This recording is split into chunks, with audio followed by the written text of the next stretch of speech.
সাধারণ ফুলকপিকে যদি অসাধারণভাবে তৈরি করা যায়, তাও আবার ঘরোয়া কিছু উপকরণে, তাহলে কেমন হয় বলো তো? এত সুন্দর এবং সুস্বাদু একটি ফুলকপির কোরমা তৈরি করে দেখাবো আজকে। আসসালামু আলাইকুম, আমি আতিয়া নারায়ণগঞ্জ থেকে। শুরুতেই ফুটন্ত পানিতে সামান্য একটু লবণ দিয়ে দিয়েছি এবং ফুলকপির টুকরোগুলো হালকা করে সেদ্ধ করে নিলাম। এতে ফুলকপি নরমও থাকে আর রান্নার সময়টাও লাগে কম।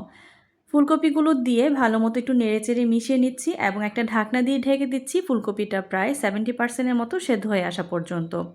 ঢাকনা খুলে দেখে নিচ্ছি ফুলকপিটা সেদ্ধ হয়ে গেছে। এবার পানি ঝরিয়ে ফুলকপিগুলো সবগুলো তুলে নিচ্ছি। ফুলকপি কাটার সময় খেয়াল করে কাটতে হবে, খুব বেশি ছোট বা খুব বেশি বড় করে কাটা যাবে না, ঠিক এই সাইজ করেই কেটে নিতে হবে।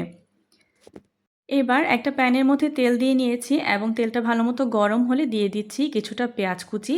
পেঁয়াজ কুচিটাকে আমি ভালো মতো ভেজে একটু বেরেস্তা করে নেব।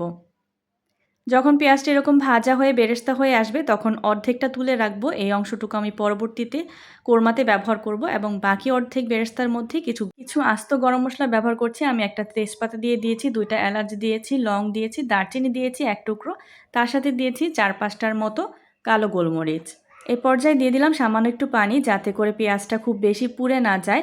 যেহেতু পেঁয়াজটা আগে থেকেই বেরেস্তা করা, পানি দিয়ে নিলাম যাতে করে মশলাটা ভালো মতো কষানো যায়।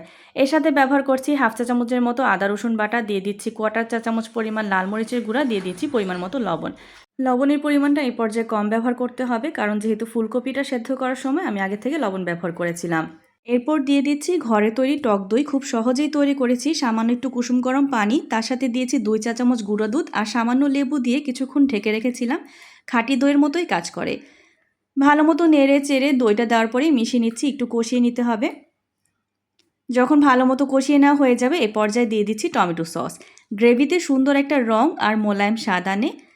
টমেটো সসটা দিয়েও ভালো মতো নেড়ে চেড়ে মিশিয়ে নিচ্ছি। সব মশলাগুলো ভালোভাবে কষিয়ে নিতে হবে। যখন কষিয়ে নেওয়া হয়ে যাবে তখন আগে থেকে সেদ্ধ করে নেওয়া ফুলকপিগুলো দিয়ে দিতে হবে। ফুলকপির সাথে দিয়ে দিচ্ছি সুন্দর একটা ফ্লেভারের জন্য কিছু কাঁচামরিচ ফালি করে, এতে ঝালও হবে এবং সুন্দর একটা ফ্লেভারও আসবে। খুব আলতো হাতে নেড়ে চেড়ে ফুলকপিগুলোকে মিশিয়ে নিচ্ছি মশলার সাথে। ভালো মতো নেড়েচেড়ে মিশিয়ে নিব এবং গ্রেভির জন্য দিয়ে দিচ্ছি লিকুইড দুধ। আমি এখানে 1 কাপ পরিমাণ লিকুইড দুধ ব্যবহার করেছি আর দুধটা আগে থেকেই জাল করা ছিল। ভালো মতো নেড়েচেড়ে একটু মিশিয়ে নিব। এই দুধ দেওয়ার কারণেই কিন্তু ফুলকপিতে একটা ক্রিমি ভাব আসবে, যেটা খেতে ভালো লাগবে। এবার ঢাকনা দিয়ে ঢেকে দিব গ্রেভিটা ঘন হয়ে আসা পর্যন্ত।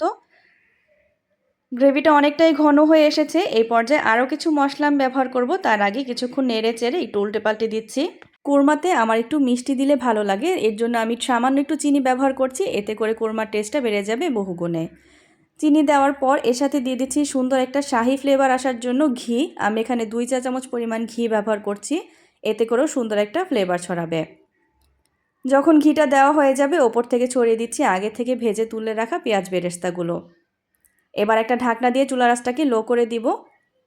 তৈরি হয়ে গেল আমাদের দারুণ সুস্বাদু ফুলকপির কোরমা। পরিবেশন করে দেখাচ্ছি দারুণ সুস্বাদু এই কোরমাটি।